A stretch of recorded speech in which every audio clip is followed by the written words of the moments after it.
Assalamualaikum warahmatullahi wabarakatuh. Perkenalkan, nama saya Sri Wahyuni dengan NIM 22002235, perwakilan dari kelompok 3. Baik, di sini saya akan menjelaskan materi sedikit tentang eksistensi dalam pengembangan organisasi 2. Adapun materi yang pertama yaitu tingkat resistensi individu dan organisasi atau kelompok.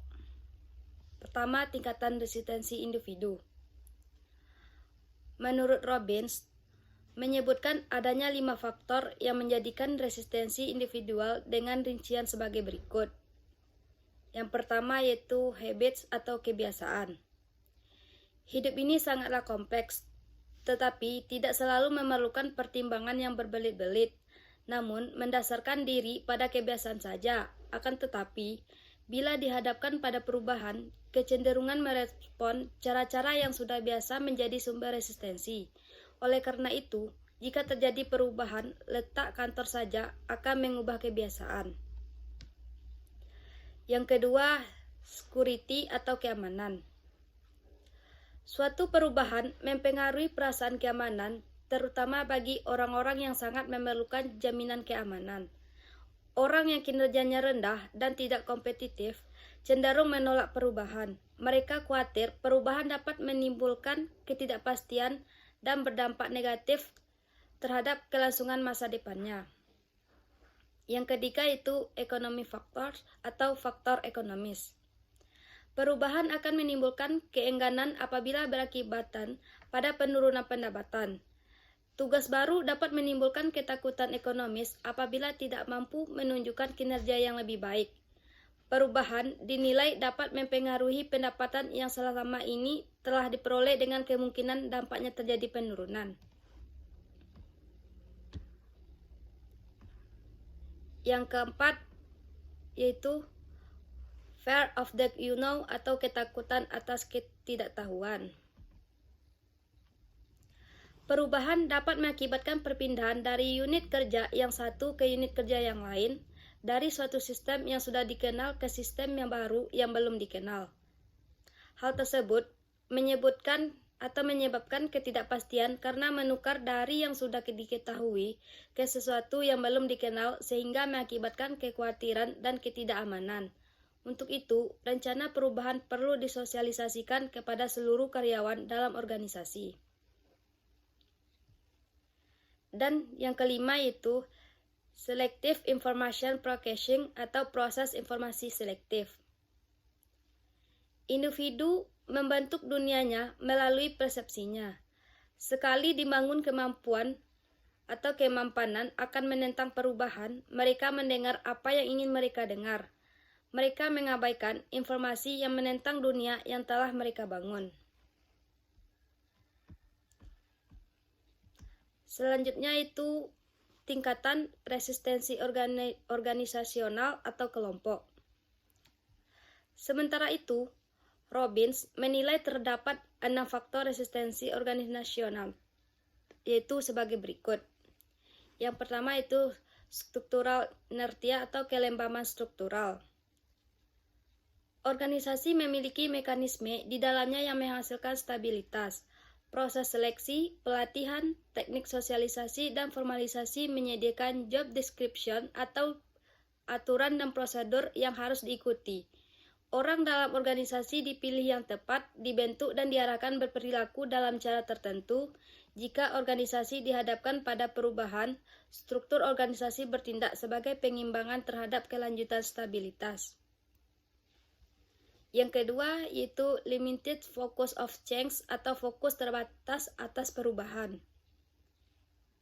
Organisasi dibuat dari subsistem yang saling bergantungan.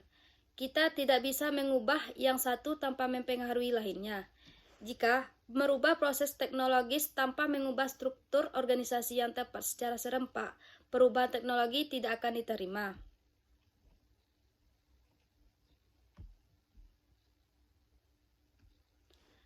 Yang ketiga itu grup inertia atau kelembaman kelompok. Walaupun individual ingin mengubah perilakunya, Norma kelompok dapat menjadi hambatan, norma kelompok menjadi sumber tantangan, dan pada dasarnya, suatu kelompok dapat memiliki kekuasaan tertentu yang dapat hilang apabila terjadi perubahan. Yang keempat, yaitu threat expertise atau ancaman terhadap keahlian. Perubahan dalam pola organisasi juga merupakan ancaman terhadap kelompok khusus yang memiliki keahlian. Keahlian yang diperlukan mungkin berbeda atau bisa juga yang terjadi merupakan kelompok ahli tersentralisasi menjadi terdesentralisasi. Tenaga ahli merasakan kekhawatiran akan tersingkirkan karena adanya perubahan. Yang kelima itu threat to established power relationship atau ancaman terhadap hubungan kekuasaan yang sudah ada. Setiap redistribusi kekuasaan mengambil keputusan dapat mempengaruhi sehubungan kekuasaan yang sudah lama terbentuk. Perkenalan mengambil keputusan partisipatif atau self-managed work teams merupakan jenis perubahan yang sering dianggap sebagai ancaman oleh supervisor atau manajer menengah.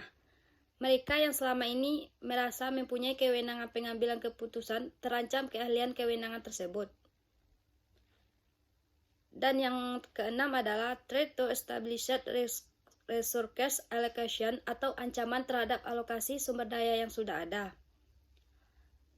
Kelompok di dalam organisasi yang mengontrol sumber daya sering melihat perubahan sebagai ancaman.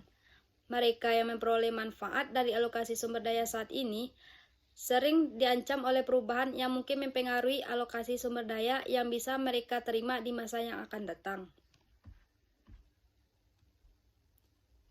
Selanjutnya yaitu materi kedua. Materi yang kedua tentang pembahasan tingkatan resistensi.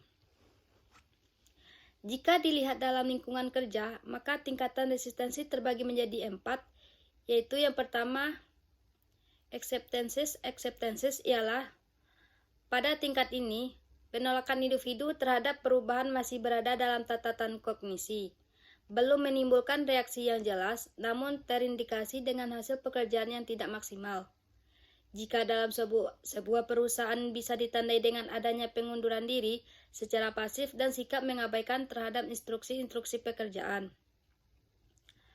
Yang kedua itu indifference atau merupakan sikap tidak acuh ditunjukkan kepada sikap apatis, hilangnya minat dan semangat untuk melakukan sesuatu.